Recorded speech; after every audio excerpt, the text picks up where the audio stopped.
ఈ అమ్మ కూడా వచ్చింది. మీరు అమ్మ, మీ అమ్మన ఆమె వచ్చి అమ్మ పట్టుకోండి. అందుకే ఆమె మీరు మిమ్మల్ని విసిగించి ఉండొచ్చు, ఇక్కడ ఉండాలని. మేము కూడా ఆమెని బాగా చూసుకున్నాం.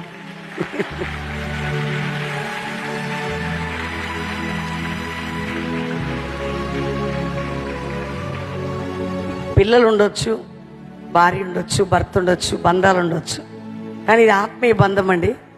ఎక్కడ పుట్టామో ఎక్కడ పెరిగామో కానీ ఆత్మ సంబంధమైన బంధం ఎప్పుడు కూడా.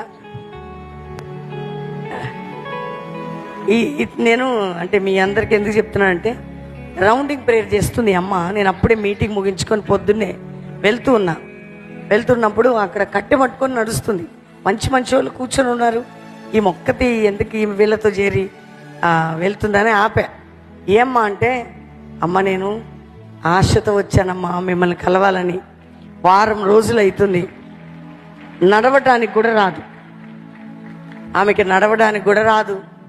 అయినప్పటికీ ఎంతో ఆశపడి నేను కలవాలని వచ్చాను. తల్లి అమ్మ నువ్వు ఎందుకు రౌండింగ్ ప్రేయర్ వేసే కొరకు వచ్చా.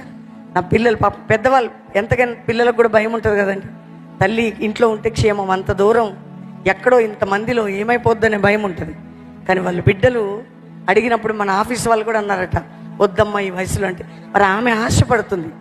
ఆమె జనరల్గా ఉందండి. ఎప్పుడైతే నేను కలిశానో ఆ రోజు మీ అందరి ముందు మాట్లాడా, తప్పకుండా మీకు దైవజనుని కల్పిస్తాను తల్లి. రెండవదిగా ఆమెకు ఒక ప్రత్యేకమైన స్పెషల్ రూమ్ ఇచ్చి స్పెషల్గా చూసుకున్నాను. ఎందుకంటే సాధ్యమైనంత మట్టుకు మా నోటీస్కి వచ్చిందంటే నేను వదిలిపెట్టనండి. ఎందుకంటే వృద్ధాప్యంలో ఉన్న తల్లి నడవలేకపోతుంది. బాగా చూసుకున్నామమ్మా మీరు వచ్చే వరకు. అవును, తను వచ్చింది, తీసుకెళ్దాం. చాలా సంతోషం అమ్మా. నువ్వు ఎప్పుడైనా రావచ్చమ్మా. మీరు ఇది మీ సొంత ఇల్లు అనుకోండి.